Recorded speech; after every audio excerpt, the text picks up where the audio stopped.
Welcome to my channel. ನಮ್ಮ ಚಾನಲ್ಗೆ subscribe ಮಾಡ್ಕೊಳ್ಳಿ. ಭಾಗ್ಯಲಕ್ಷ್ಮಿ ಮಂಗಳವಾರದ ಸಂಚಿಕೆಯಲ್ಲಿ ಏನಾಗುತ್ತೆ ಅಂತ ಈ ವಿಡಿಯೋದಲ್ಲಿ ನೋಡೋಣ.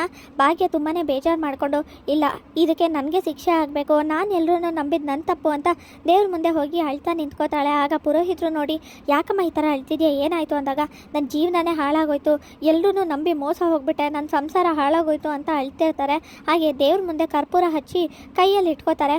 ಅಯ್ಯೋ ಕೈ ಸುಟ್ಟೋಗುತ್ತೆ ಬಿಡಮ್ಮ, ಯಾಕಮ್ಮ ನೀನು ಬೇಜಾರಲ್ಲಿದ್ಯಾ, ಅದಕ್ಕೆ ಈ ಥರ ಆಡ್ತಿದ್ಯಾ ಅನ್ಸುತ್ತೆ ಅಂತ ಪುರೋಹಿತರು ಮತ್ತು ಅವರ ಹೆಂಡತಿ ಹೇಳಿದಾಗ, ಇಲ್ಲ ಪುರೋಹಿತರೆ, ನಾನು ಮಾಡಿರೋ ತಪ್ಪಿಗೆ ನನಗೆ ಶಿಕ್ಷೆ ಆಗಬೇಕು ಅಂತ ದೇವ್ರ ಮುಂದೆ ನಿಂತ್ಕೊಂಡು ಕೈಗೆ ಕರ್ಪೂರ ಹಚ್ಕೊಂಡು, ಯಾಕೆ ದೇವ್ರೆ ಹೀಗೆ ಮಾಡಿದೆ, ಪ್ರತಿದಿನ ಪ್ರತಿ ಕ್ಷಣ ಅವರೇ ನನ್ನ ಜೀವ ಅಂತ ಬದುಕ್ತಾ ಇದ್ದೆ, ನನ್ನ ಗಂಡನೇ ಎಲ್ಲ ಅಂತ ಬದುಕ್ತಿದ್ದಿದ್ದು ನನಗೆ, ಸಂಸಾರನೇ ಎಲ್ಲ ಅಂತ ನನ್ನ ಜೀವನನೇ ತ್ಯಾಗ ಮಾಡಿರೋ ಅಂತ ನನಗೆ ಯಾಕೆ ಈ ಥರ ಶಿಕ್ಷೆ ಕೊಟ್ಟೆ, ಪ್ರತಿದಿನವೂ ಯಾಕೆ ಈ ಥರ ಅಗ್ನಿ ಪರೀಕ್ಷೆ, ಅವರು ಇನ್ನೊಬ್ರನ್ನ ಯಾರನ್ನೋ ಪ್ರೀತಿಸ್ತಿದ್ದಾರೆ, ನಾನು ಭಾಗ್ಯ ದಡ್ಡಿ, ನಾನು ಏನು ಗೊತ್ತಾಗಲ್ಲ ಅಂತ ಹೇಳ್ತಿದ್ದಾಗ ಸುಮ್ಮನೆ ಹೇಳ್ತಿದ್ದಾರೆ ಅಂತ ಅನ್ಕೋಬಿಟ್ಟೆ. ಆದರೆ ಅವ್ರ ಮನಸ್ಸಲ್ಲಿ ಇಷ್ಟೆಲ್ಲ ಅವ್ರಿಗೆ ಕೋಪ ಇದೆ, ಜೊತೆಗೆ ಇನ್ಯಾರನ್ನೋ ಪ್ರೀತಿಸ್ತಿದ್ದಾರೆ ಅಂತ ನಾನು ಅನ್ಕೊಡ್ಲೇ ಇಲ್ಲ. ನನ್ನ ಜೊತೆ ಹಾಗಾದರೆ ಅವರು ಇಷ್ಟು ದಿನ ಖುಷಿಯಾಗಿ ಇರಲಿಲ್ಲ. ನನ್ನ ಅತ್ತೆ ಮಾವ ಅವರು ಕೂಡ ನನಗೆ ಮೋಸ ಮಾಡಿಬಿಟ್ರು, ಎಷ್ಟೆಲ್ಲ ನಂಬಿದ್ದೆ ಅವ್ರನ್ನ, ಪ್ರತಿದಿನ ಅವರು ಕೂಡ ನನಗೆ ಮೋಸ ಮಾಡ್ಕೊಂಡು ಸುಳ್ಳು ಹೇಳ್ಕೊಂಡು ಬಂದುಬಿಟ್ರಲ್ಲ, ಯಾಕೆ ದೇವ್ರೆ ಇಂಥ ಶಿಕ್ಷೆ ನನಗೆ ಅಂತ ದೇವ್ರ ಹತ್ರ ಕೇಳ್ಕೊತಾ ಇರ್ತಾಳೆ. ಆಗ ಪುರೋಹಿತರು ಸಮಾಧಾನ ಮಾಡಿ, ಬಾರಮ್ಮ ಇಲ್ಲಿ ಕೂತ್ಕೋ, ನಿನ್ನ ಸಮಸ್ಯೆ ಏನಿದೆ ಅಂತ ಹೇಳ್ಕೊ ಅಂದಾಗ, ಎಲ್ಲ ಮುಗ್ದೋಯ್ತು ಪುರೋಹಿತರೆ, ನನ್ನ ಗಂಡ ನನಗೆ ಮೋಸ ಮಾಡಿಬಿಟ್ರು,